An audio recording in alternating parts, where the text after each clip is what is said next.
Hey y'all, Rick Sky here. Welcome back to another timepieces for tomorrow video. Now, of course, today on the wrist, I've got the Tudor Black Bay Chrono, the Tudor Black Bay Chrono reverse Panda or inverted Panda. So that's the black primary dial and then the silvery white subdials.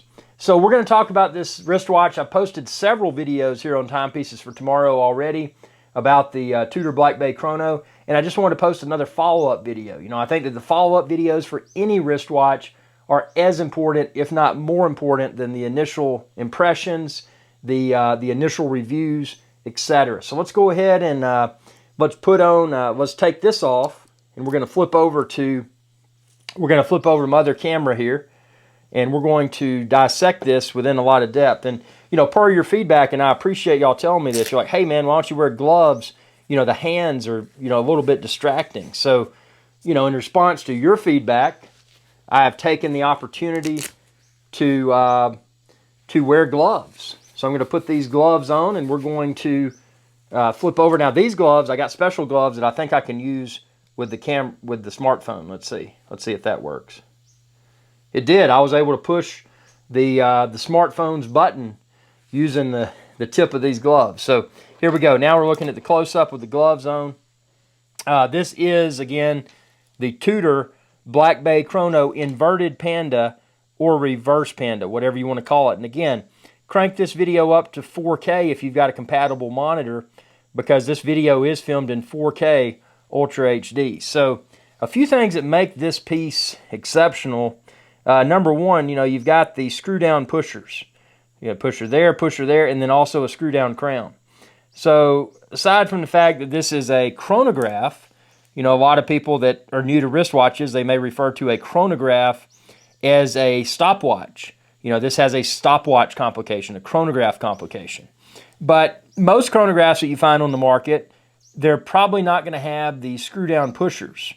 And they're probably not even going to have they may or may not have a screw-down crown, which means that those wristwatches, even with, you know, washing your hands or anything like that, you know, potentially you might be able to introduce water within, you know, into the watch, and that's not a good thing. With these screw-down pushers, if they're properly screwed down, you know, you've got a very high level of stated water resistance.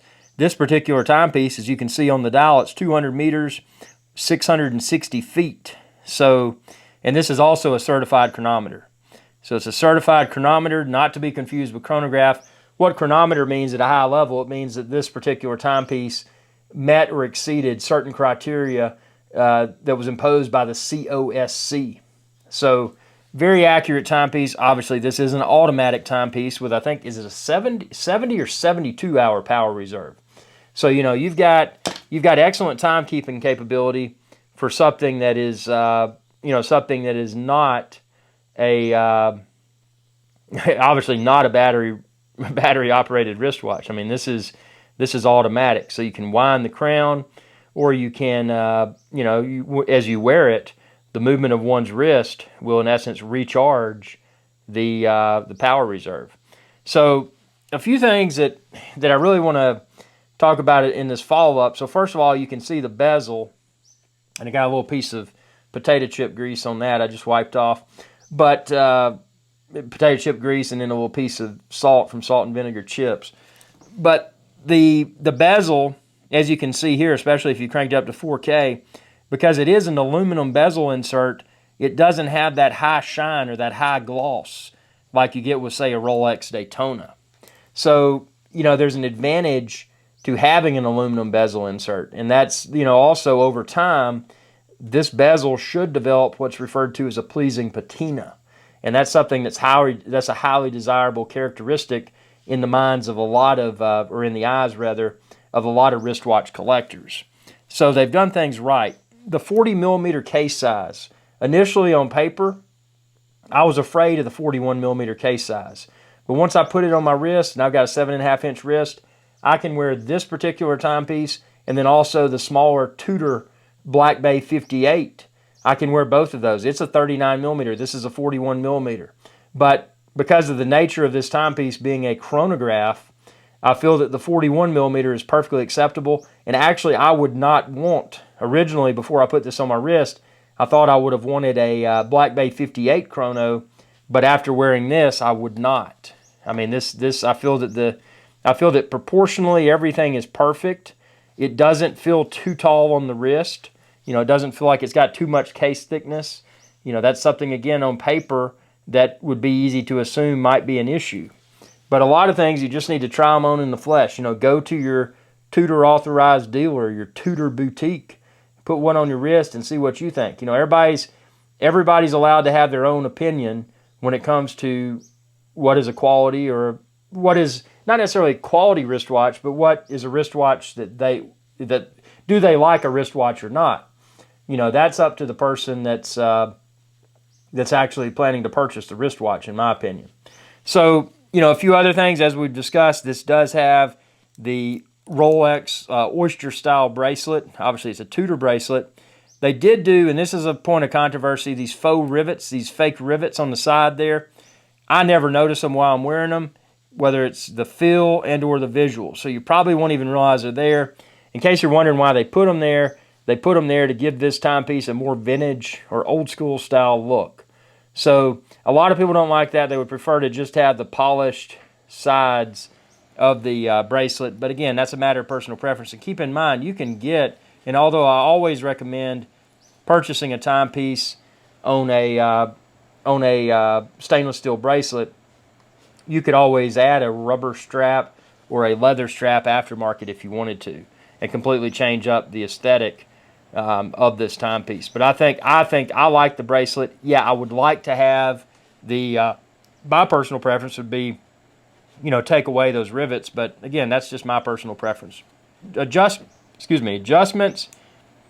You can see here there's 3 points of adjustment on the clasp, and then obviously you can remove and add add links as needed. So the deployant clasp, of course, is very comfortable, very, you know, just like, in my opinion, just like a Rolex as far as comfort. And you can see there it's got a little ceramic bearing. Now, to my knowledge, at least with some of the Rolex references that I haven't noticed any sort of ceramic bearing within there. So it's, you know, I'd be curious to know if you know, why does Tudor use ceramic bearings and it doesn't seem that Rolex does. I mean, it seems to me that this would probably be an advantage, would be a superior design, but comment below and tell me what you know. And then, you know, this does not have a glide lock style toolless adjustment. So if you're going to adjust this, you got those 3 points on the clasp, where you got the, you know, adding or removing links. So you don't have micro adjustments. You know, during the winter and the summer, your wrist may become larger or smaller, and depending upon how much junk you eat, you know, it could become larger, and then you start eating healthy again, it becomes smaller. So, you know, being able to make micro adjustments is nice. Is it required? No. It's just something, if you wear some of the current reference Rolexes, you've probably gotten accustomed to being able to make those micro adjustments. So not having it, if you've owned some of the current reference Rolex, you may miss it. But if you've never experienced it, you probably wouldn't even know it was there anyway. That it was, you know, there was available in other watches anyway. So, but the bracelet, you can see on the inside, you know, it's got that very nice, comfortable interior. You know, it's an oyster style bracelet, and then also the case back, you know, an oyster style case back. So you're getting the, you know, the Rolex DNA. I mean, obviously Tudor is a sister brand of Rolex. You know, they're owned by the Hans Wilsdorf Foundation. So, you know, you're getting a top quality timepiece, and it's you know, I don't have any, when it comes to quality, I don't have any complaints.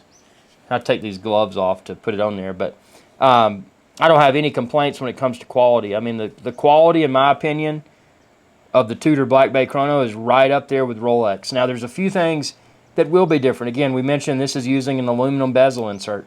That's not a problem, but, you know, aluminum bezel insert could scratch. But, you know, that's the thing is, you get the patina as it ages. You don't get that with a ceramic bezel. Also, it doesn't have that glossy type look that most ceramic bezels have. Now, the Pelagos is an exception because the Pelagos has a matte finished ceramic bezel. So, you know, it kind of would have been cool if Tudor had opted for a matte ceramic bezel option for the Tudor Black Bay Chrono. What do you think about that? Comment below. But I like the aluminum bezel insert. Let's see, obviously it has a domed sapphire crystal. You can see it's kind of got a height to it. That also adds to the vintage or old school style look of the timepiece. It oops, it can take a beating on this desk or out in the real world, as you can tell. I'm trying to maneuver it here. Let's see. Yeah, so I mean it's a sports watch. It's a stainless steel sports watch. Speaking of that, the type of stainless steel that Tudor uses for this, Rolex uses a kind of a special stainless steel for the Rolex sports watches. This is just your standard stainless steel, like most all wristwatch manufacturers use. So it's a good, I mean, it's a good quality stainless steel. It's just not the special stainless steel that Rolex uses in, say, a current reference Submariner or current reference GMT or anything like that. So, it's a matter of what you're looking for. I think this is a great piece. I think this is definitely a future classic. Tudor's really, since they've released the Black Bay, they've come out with a lot of highly impressive timepieces, and they've indicated that they want to become a serious brand, not just the poor man's Rolex. So, they're really suggesting, Tudor is really suggesting that they're going to become a serious player within the wristwatch industry throughout the next few decades. And they've already made huge steps with Black Bay.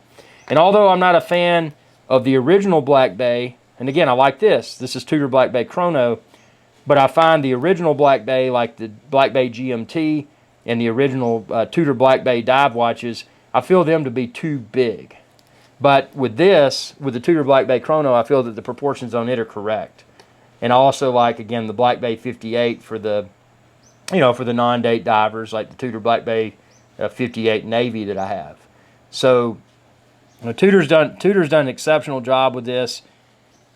I would still highly recommend the Tudor Black Bay Chrono. There's nothing, I've said pretty much everything within this video, but, comment below and ask your questions, and I'll try to respond. But, I mean, there's nothing, and again, they even use red for the depth rating, and they've got a red tip on the chronograph's hand. So there's a lot of subtle details here that, if you're familiar with Rolex, that mean significant things. So, there's a lot of things that you get with the Tudor Black Bay Chrono that just a quick glance and an authorized dealer you may not realize. And I mean, there's people of all different experience levels within this wristwatch collection hobby, and there's a lot of people that are extremely knowledgeable. Some of the people that come to mind, some of the leaders within the wristwatch industry. For example, Archibald Chesterfield III, AC3, arguably the most knowledgeable wristwatch person in the entire world, based out of Australia. So, Brisbane, Australia. So, there's a lot of people that are extremely knowledgeable, but, my goal here on Timepieces for Tomorrow has just been to help to entertain and possibly educate. Maybe you're just starting your wristwatch journey. Maybe you're a long-term member of the wristwatch community.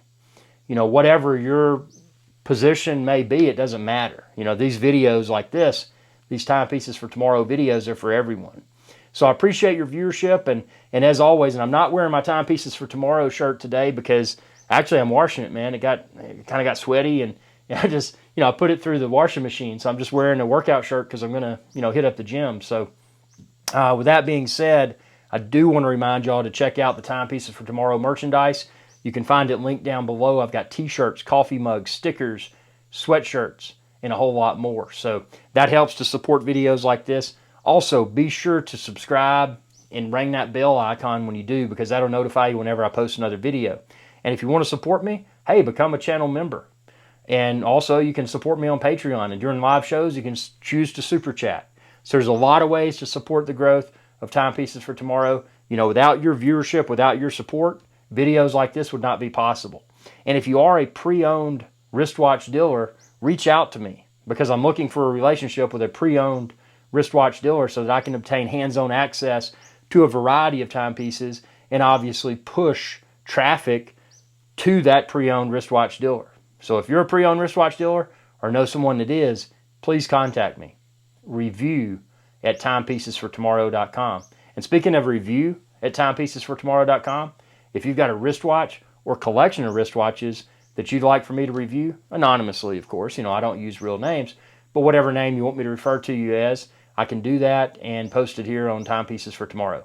Thanks for your viewership. Be sure to subscribe. And when you do, ring that bell icon to be notified whenever I post another video. Y'all have a good day. Thanks again for watching this video. And want to remind everyone, be sure to subscribe and ring that bell icon when you do to be notified whenever I post another video. And if you've got a wristwatch or a wristwatch collection that you'd like for me to try to review with an upcoming video, send me an email, review@timepiecesfortomorrow.com. Thanks for your viewership, and y'all have a good day.